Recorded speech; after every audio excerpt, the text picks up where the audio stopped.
Welcome back to the channel, everyone.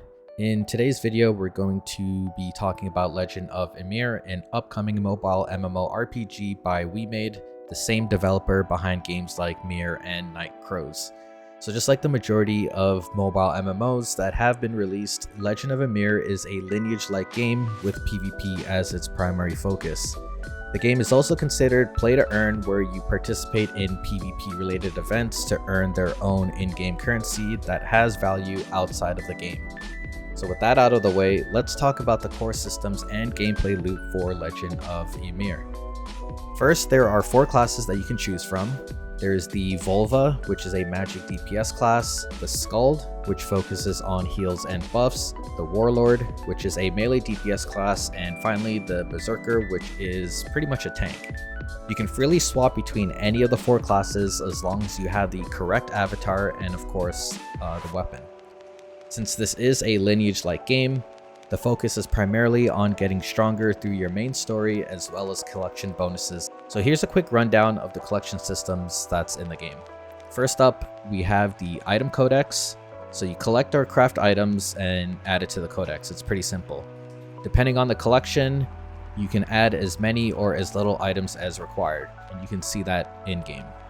Next is the avatar, pet, and mount collections. Majority of Lineage-like games have this. The more of each you unlock, the stronger you get. Pets do have 2 types though. There's the ground and the flying type, so just keep that in mind. Next are viewpoints that are scattered across all maps.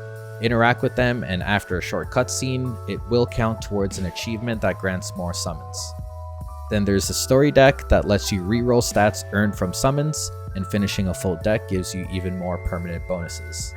And finally, the Black Valkyrie system. I'm not sure if that's what it's going to be called in the global version, but for the sake of this video, the Black Valkyrie system, you defeat elites found on different maps and complete various tasks to unlock stats and rewards like skill enhancement scrolls.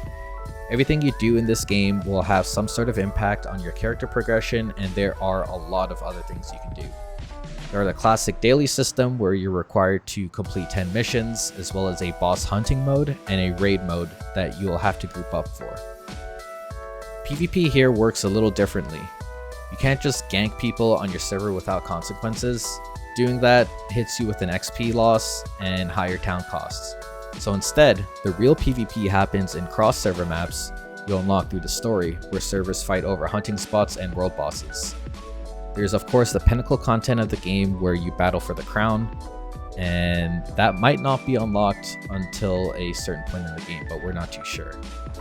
Finally, there is a guild system in this game called clans. Clans are important when it comes to doing PvP and participating in inter-server battles. It's important to get into a clan as soon as possible to take advantage of the clan upgrades, since it will help with overall gameplay and character progression. Keep in mind that guild slots start at 40 and eventually can be upgraded to 50. Well, that's Ymir in a nutshell, and if you're looking for a PvP-centric game, then this might be the one for you. I'll be making my own guild, so feel free to join us for an active PvP experience. And since I've played the Korean version of the game, I'll be helping out guild members as much as I can. I'll also be releasing more videos on Ymir, so please like and subscribe, and leave a comment on which class you'll be playing, and I'll see you in the next one.